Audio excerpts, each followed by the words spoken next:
This is 5 on your side at 5. Focused on you. We start with some developing news out of North St. Louis. Tonight, police investigating a shooting that left a 4-year-old girl dead. Thanks for joining us. I'm Mike Bush. And I'm Ann Allred in for Kelly Jackson. In the last hour, we learned one of the girl's siblings shot and killed her. The shooting happened overnight in the 700 block of Thrush Avenue. That is in the Baden neighborhood in North St. Louis City. Our Justina Coronel attended a news conference this afternoon. She's live from St. Louis Police Headquarters. Justina. Well, police say this shooting was preventable and avoidable, and they believe this all happened as mom went to the store. Now let's break down some of the details from earlier this morning. The shooting happened around midnight when police say officers responded to a shooting on Thrush. Police say 4 children ages 10, 9, and 4-year-old twins were in the house with no parents. We learned the 911 call actually came from one of the children. When officers arrived, they found a 4-year-old girl shot unconscious and was barely breathing. We're told she was dying, and that's when officers rushed the little girl to the hospital in their own car while rendering aid. Unfortunately, she died at the hospital. Early on in their investigation, police believe the mom is the owner of the gun and it was left in a place easily accessible to a small child. St. Louis police spokesperson emphasized the importance of locking up a gun. A 4-year-old girl is dead, and it was preventable if that firearm would have been locked up and stored away. Officers see a lot of things when they're on the streets. This is going to be one of those that I can assure you they will not forget this.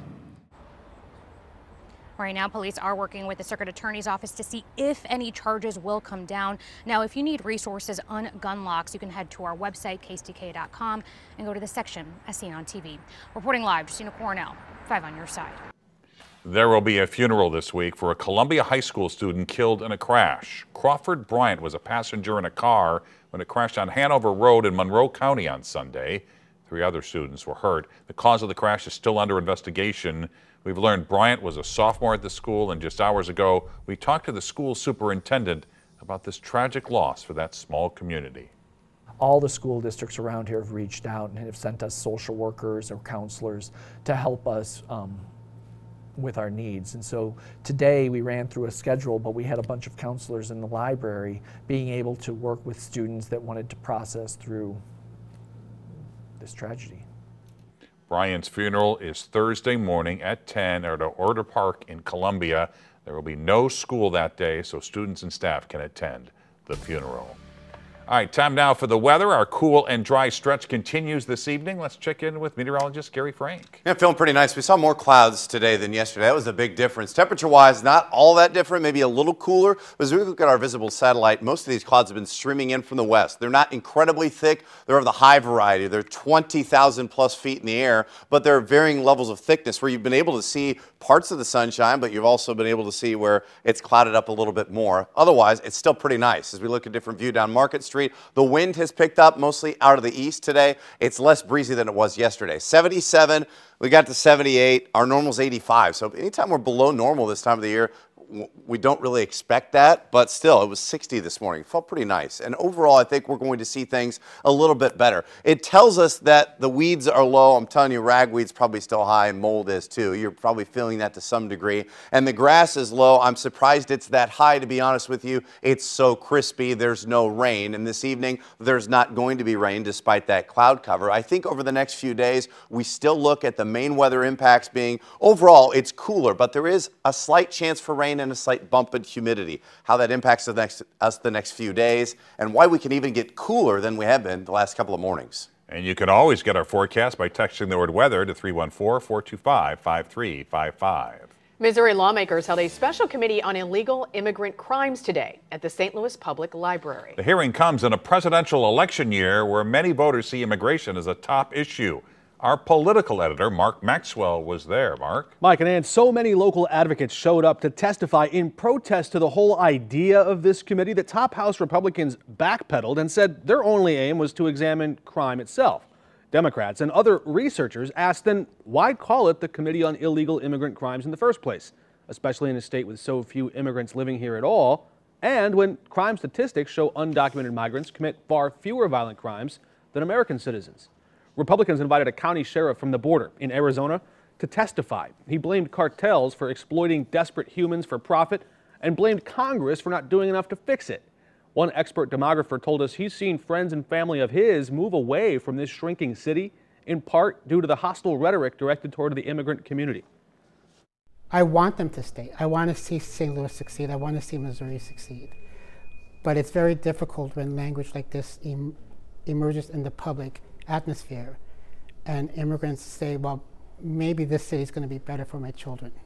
The whole hearing dragged on more than 5.5 hours. We'll hear more from that Arizona sheriff tonight at 6. He told us that most border-related arrests his department makes involve U.S. citizens, and he said immigration can boost the American economy with new workers and new homeowners. He is urging state lawmakers to expand police powers to seize and scour cell phones or devices that drug dealers may use, trying to find clues that could lead to the cartel. The St. Louis Board of Elections is in the middle of recounting ballots in the race for St. Louis Sheriff. Sheriff Vernon Betts asked for a recount after losing to Alfred Montgomery. He lost by 256 votes. If Betts loses the recount, he can either accept the results or ask for another recount. Today, St. Louis Public Schools updated its transportation plan. Nearly 1,000 more students will now be assigned to school bus routes. Some will ride the bus to school and take a ride service home or vice versa.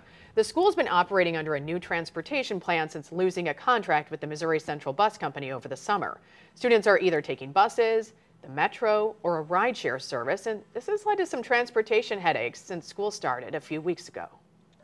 New at 5, a Jefferson County veteran is asking for your help locating his missing service dog. 5 on your side's Holden Kowicki spoke with the dog's owner today. And Holden, do they have any leads on where this dog might be? Well, Mike, and the German Shepherd named Jared after fallen Marine Jared Schmitz has been missing since May, but his owner says he's received tips from people in Jefferson County who spotted him late last week.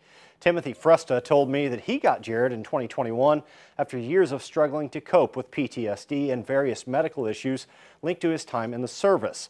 The two were inseparable for the nearly 3 years they were together until Jared went missing after being let out to go out to the bathroom.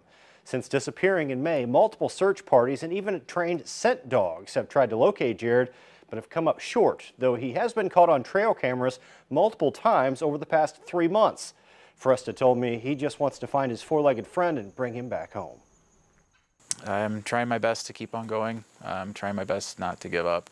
There was times definitely where I was just like, I don't know if I can do this anymore, but you know, he's still out there, and I'm thinking, you know, if the roles were reversed, I'd want him to keep going. Jared has been microchipped, and there is a $3,300 reward for his safe return.